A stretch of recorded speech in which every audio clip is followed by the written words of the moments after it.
Mira, te voy a platicar una historia. Ese hecho es real, yo lo viví, entonces te voy a platicar cómo me sucedieron las cosas.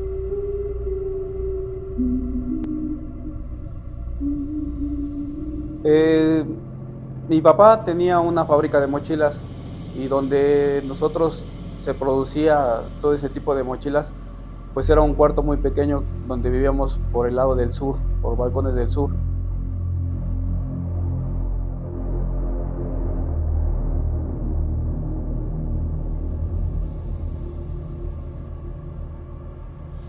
Entonces mi papá andaba en busca de un taller o de una nave más grande y pues por pura casualidad encontramos una casa en Altaseca que le vendían.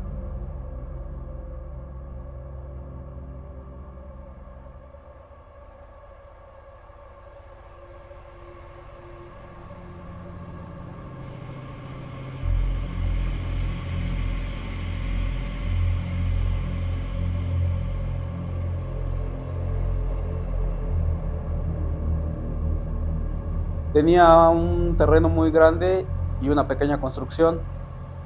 Entonces, pues a mi papá le gustó, hicieron trato, compró el terreno con los pequeños cuartos que tenía. Entonces, pues empezamos a pasar las cosas, todo bien, todo en orden, maquinaria, mesas de corte. Eh, ya haciendo amistad con los vecinos, se nos acercó una persona a mi papá y le preguntaba por qué se había pasado de ese lado, ¿no? Y mi papá le empezó a platicar pues todo su proyecto que tenía, que éramos fabricantes de mochila y todo eso. Y le empezó a platicar una historia a él que decía que ese terreno tenía mucho tiempo que no se vendía, porque las personas que venían a verlo no les tenía buena sensación,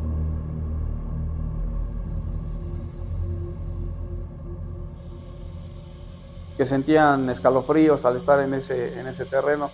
Entonces mi papá, pues como no somos con creencias de superstición, pues a mi papá no tomó interés y no le importó y dijo, no, muchas gracias por su consejo y todo. Entonces ya estando instalados, empezaron a ver como anomalías. Entonces yo tenía como 11 años o 12 años. Cuando me pasó una anomalía a mí, la encargada del taller tenía un nieto como de 5 años de edad. Entonces, pues una vez teníamos mucho trabajo, ya eran como las 6 de la tarde y la gente ya se había ido, costureras, cortadores, porque ya estábamos establecidos en gran. Pero la encargada me dejó a mí a cargo de terminar todo el trabajo que había. Entonces estaba solo, digo que eran como las 6 de la tarde, 6:30, ya empezaba a oscurecer. Y estaba yo haciendo mi trabajo cuando de repente vi la silueta de una cabecita de un niño, como con casquete, así como le llaman, de honguito. Entonces vi qué pasó y yo pensando que era el nieto de la encargada.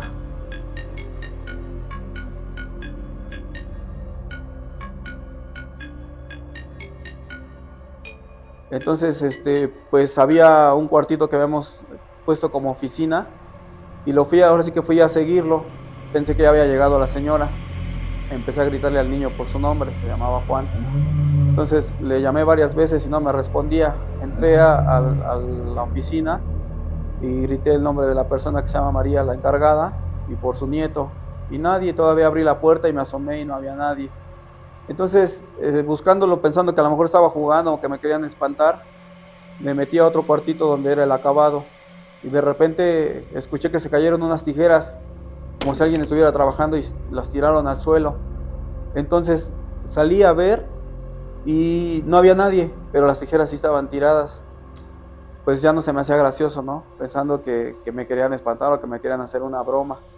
Entonces, pues lo tomé así, ya no pasó a mayor, sí me quedé con un susto, pero no a tal grado de que pues ya estuviera tan. Como a los 2 o 3 días me encontré a la vecina que nos había platicado de la casa y le empecé a preguntar que qué había pasado en esa casa. Dice que las personas anteriores, la familia anterior, tenían un niño de como de 5 años y que tenía su pelo güerito.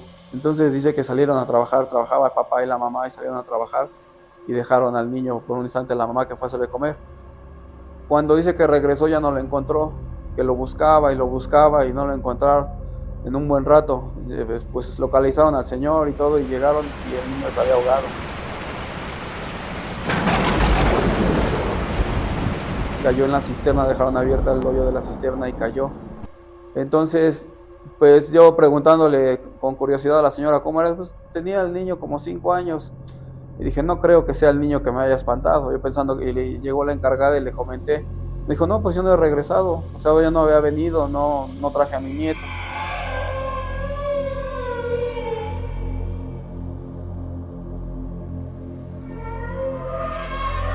Después, pues, desgraciadamente las personas ya no querían trabajar porque eran costureras de la zona. Entonces empezaban a conocer la historia y ya no querían regresar, que decían que era el niño el que les hacía las maldades. Y pues desgraciadamente tuvimos que abandonar el taller porque ya no trabajaron, ya no quisieron entrar a trabajar y la casa está deshabitada, está abandonada. Y así fue como se terminó el taller. Quedó abandonado, de hecho, pues está así, con hierbas, está abandonada la casa porque ya no quieren regresar.